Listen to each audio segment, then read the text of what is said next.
അവൻ അകലം വിട്ടു നടക്കുന്ന ദൈവമല്ല.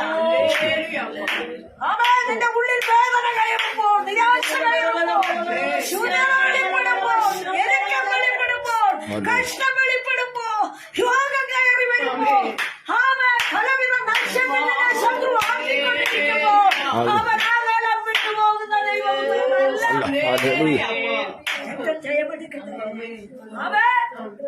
അവൻ ചേർന്ന് അവൻ എവിടെയെങ്കിലും ഒരു രൂപക്കൂട്ടിലല്ല അവൻ ഇരിക്കുന്നത്.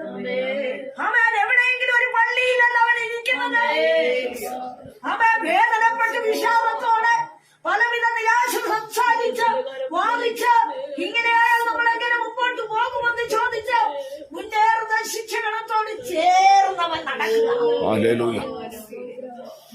മകളിൽ യാചിക്കുന്ന വിഷയത്തിന് അവൻ ചേർന്ന് വരുന്നുണ്ട്. ഈ പതിനാണ്ടിൽ അവൻ ചേർന്ന്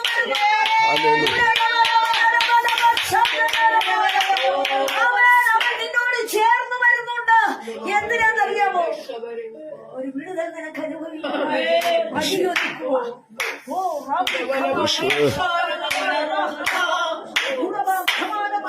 ഇതുവരെ ലഭിച്ചിട്ടില്ലാത്ത ഒരാളുടെ ജീവിതത്തിൽ Hallelujah.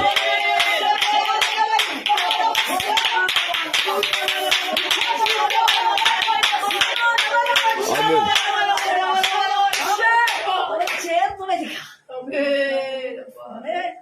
അപ്പൊ ആ കൂട്ടത്തിൽ തന്നെ ക്ലയോപ്പാവുന്ന പേരുള്ള ഒരുത്തനായിരിക്കും. ചോദിക്കുക, നീ പരദേശിയായ നീ ഈ നാളുകളിൽ അവിടെ സംഭവിച്ചെന്ന് അറിഞ്ഞില്ലേ? സർവവും അറിയാവുന്ന ദൈവത്തോട്, സർവത്തെയും തൃക്കൈയിൽ വഹിച്ചിരിക്കുന്ന ദൈവത്തോട്, സകലത്തിന് മതിയായ ദൈവത്തോട്, സകലത്തെയും തീറ്റിപ്പോറ്റി ജീവശ്വാസബുദ്ധി നിവരെ നിർത്തുന്ന ദൈവത്തോട് അവൻ മറുത്തു നീ ചോദിക്കേണ്ട. നിനക്കറിയാൻ പാടില്ല, ദൈവത്തിനെല്ലാം അറിയാം. നിന്നെ അറിയാമല്ലോ, ഉള്ളതുള്ളത് പോലെ അറിയാമല്ലോ. നീ എവിടെയൊക്കെ വ്യാപരിക്കുന്നത് അവനറിയാം. നിന്റെ പാർപ്പ എവിടെയാണെന്ന് അവനറിയാമല്ലോ. നീ എന്ന് ഭക്ഷിക്കുന്നത് അവനറിയാം. വന്നിരിക്കുമ്പോൾ തന്നെ നിരൂപണം അവനറിയാം. നീ എവിടെയൊക്കെ പോകും, നീ എന്തൊക്കെ ചെയ്യും, അവൻ നീ എന്തൊക്കെ ആഗ്രഹിക്കുന്നുണ്ട്, നിന്റെ അവസ്ഥ എന്താണ്, നിന്റെ ആവശ്യം എന്താണ്, നിന്റെ അലട്ടൽ എന്താണ്, നിന്റെ ആഗ്രഹം എന്താണ്, അത് അവനറിയാം. സകലം അറിയാം. അവൻ അറിവില്ലാത്ത ഒന്നുമില്ല. അവൻ കർത്താവിനെ പൊട്ടം കളിപ്പിക്കുന്ന ജനവുമുണ്ടെന്ന്. വിശ്വാസിയുടെ ബാധയില് വിശ്വാസി എന്ന് പറഞ്ഞ്, ഞങ്ങൾ വിശ്വസ്തരെന്ന് പറഞ്ഞ്, ഞങ്ങൾ നിന്നെ അനുഗമിക്കുന്നവരെന്ന് പറഞ്ഞ്, ഓ ഞങ്ങൾ നിന്നോട് കൂടെ എന്ന് പറഞ്ഞ്, ഓ ഞങ്ങൾ നിന്നെ വചനങ്ങളായിട്ട് ഞങ്ങൾ വിശ്വസിച്ചിരിക്കുന്നെന്ന് പറഞ്ഞ് അവൻ ആ പൊട്ടം കളിപ്പിക്കുന്ന വിശ്വാസികളും. സ്തോത്രം. ഞാൻ അടുത്ത പോയിന്റിൽ എന്താ പറഞ്ഞിരിക്കുന്നത്? ഏതെന്ന് അവൻ അവരോട് ചോദിച്ചതിന് അവർ അവനോട് പറഞ്ഞത്, ദൈവത്തിനും സകല ജനത്തിനും മുമ്പാകെ പ്രവൃത്തിയിലും വാക്കിലും ശക്തിയുള്ള ജനം ആശ്രയിക്കുന്നുണ്ടെങ്കിൽ ഇവൻ വല്ലഭനാണ്, ഇവൻ സർവശക്തനാണ്, ഇവൻ ദൈവപുത്രനാണ്, അവൻ ഇവൻ ദൈവമാണെന്ന് അവൻ പലവട്ടം ഉറപ്പിച്ചു പറഞ്ഞ ഈ നാവ് കൊണ്ട് നീ പരദേശി എന്ന് അവർ പറഞ്ഞു. അവർക്ക് ഉറപ്പുണ്ട്. എന്ത് അവൻ ഇവൻ വാക്കിലും പ്രവൃത്തിലും ഒക്കെ ശക്തിയുള്ളവരാണ്. എന്നാൽ അതിന്റെ ഒരു 5-6 വാക്യം വിട്ട് ഇങ്ങോട്ട് വായിച്ചേ.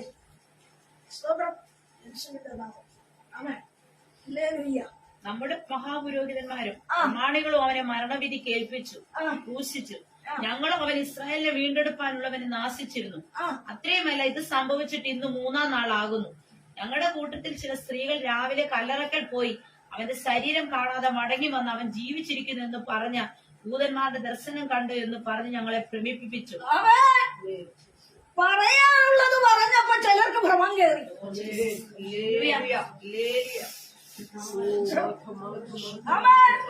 ദൈവം ചെയ്യുന്ന അതിശയം കണ്ട് വിളിച്ചു പറഞ്ഞ സ്ത്രീയോട് അവളുടെ വാക്ക് കേട്ടപ്പോ ഭ്രമിച്ചെന്ന്.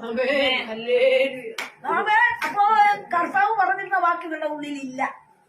കർത്താവ് എന്ത് പറഞ്ഞിരുന്നു? 3-ാം നാൾ അപ്പൊ ഇവര് കണ്ടതന്നെ അങ്ങനെ കുറെ വിശ്വാസികൾ നമ്മുടെ ചുറ്റിനുമുണ്ട്. എന്താ അവരുടെ വിശ്വാസം?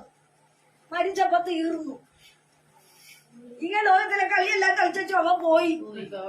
ഇനി നമ്മുടെ കാര്യം നോക്കി നമ്മുടെ കാര്യത്തിനായിട്ട് നമുക്കൊന്ന് പോകാം. പക്ഷേ വചനത്തിൽ ഉറപ്പുള്ള വ്യക്തി, വചനത്തിൽ വിശ്വസിച്ച വ്യക്തി, അവൻ വചനത്തിൽ പറയുന്നത് പോലെ ഇവരെ കല്ലറയ്ക്ക് ഒതുക്കുവാൻ പറ്റുകയില്ല.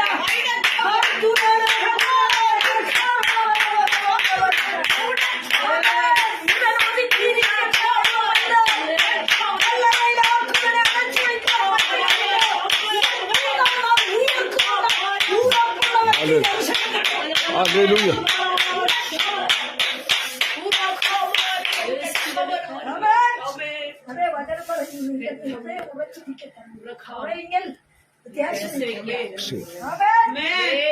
ഉറപ്പ് മാത്രം പോരാ, എന്തുണ്ട്?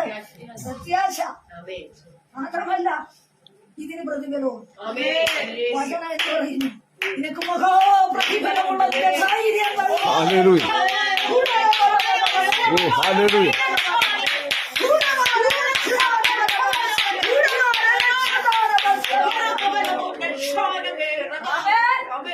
അവർക്ക് ഉറപ്പുണ്ട് എന്റെ കർത്താവ് ഈ കല്ലിനും കല്ലറയ്ക്ക് വന്നു അവനെ ഒതുക്കാൻ പറ്റത്തില്ല.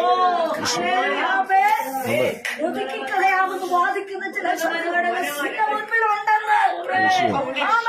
മരണക്കിടക്കയിൽ വീഴ്ത്താമെന്ന് പറയുന്ന ചിലരുണ്ടെന്ന്. എതിരിടുന്ന ചിലരുണ്ടെന്ന്. അച്ഛനായിരുന്ന ചിലരുണ്ടെന്ന്. തടയുന്ന ചിലരുണ്ടെന്ന്.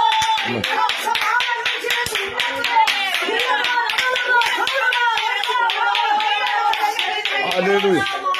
വിശ്വാസത്തിന്റെ കല്ലറയെ തുറക്കട്ടെ.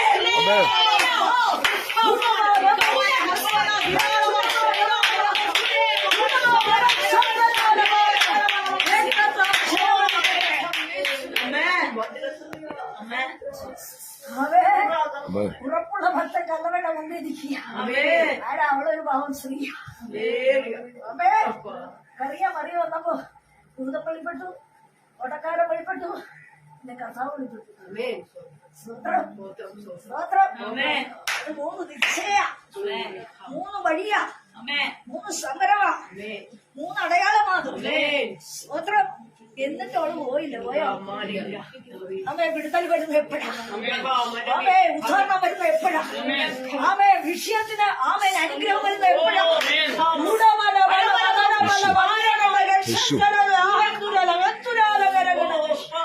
ആമേ അനുഭവങ്ങൾ പാളിച്ചയിലാക്കുമെന്ന ശത്രു വാദിച്ച സ്ഥാനത്ത്, സ്തംഭിപ്പിക്കുമെന്ന് പറഞ്ഞ സ്ഥാനത്ത്, നീ ഒന്നും അനുഭവിക്കുകയില്ലെന്ന് വാത് കെട്ടിയ സ്ഥാനത്ത് യഹോവയ്ക്ക് നിന്റെ കുടുംബത്തിൽ പ്രവർത്തിച്ചെടുക്കാനുണ്ട്. എന്താ ഉറപ്പ്? എന്താ ഉറപ്പ്? ഞാൻ വിളിച്ചാൽ അവൻ വരും, ഞാൻ പറഞ്ഞാൽ അവൻ പ്രവർത്തിക്കും.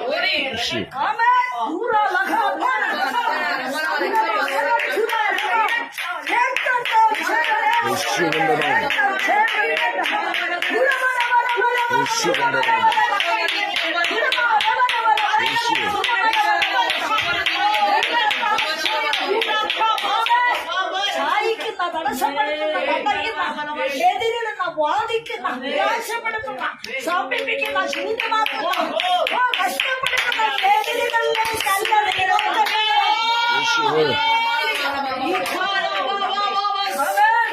നീ വിശ്വസിക്കുന്ന ദൈവം, നീ ഉറച്ചിരിക്കുന്ന ദൈവം, നിന്നെ സൃഷ്ടിച്ച ദൈവം, നിന്നെ തൃക്കൈയിൽ വഹിച്ചിരിക്കുന്ന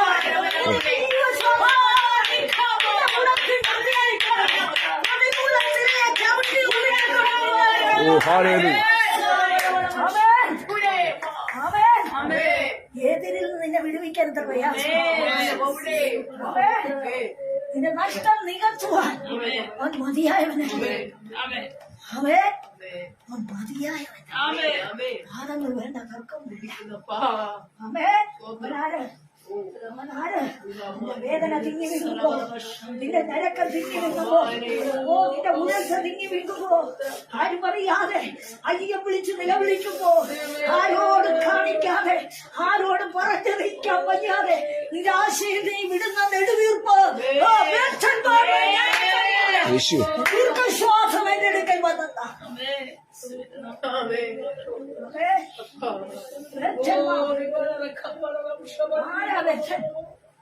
അമ്മേ, പലവിധ കഷ്ടത്തിൽ വളഞ്ഞു കെട്ടി, കമ്പി മുള്ളുകൊണ്ട് നിന്നെ വളഞ്ഞു കെട്ടി, ഒരു വിധത്തിലും പുറത്തു പോകരുതെന്ന് ഭാവിച്ച് നിന്നെ സ്വസ്ഥത കെടുത്തി, നിന്നെ ജീവിക്കുവാൻ അനുവദിക്കാത്ത വേദ,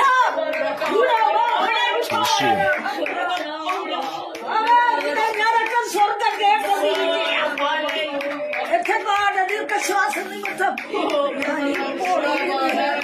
ഞാനിപ്പോൾ യേശു അവൻ എഴുന്നേൽക്കാം. യേശുവിന്റെ നാമം നിനക്ക് വേണ്ടി അവൻ എഴുന്നേൽക്കാം. ഹല്ലേലൂയ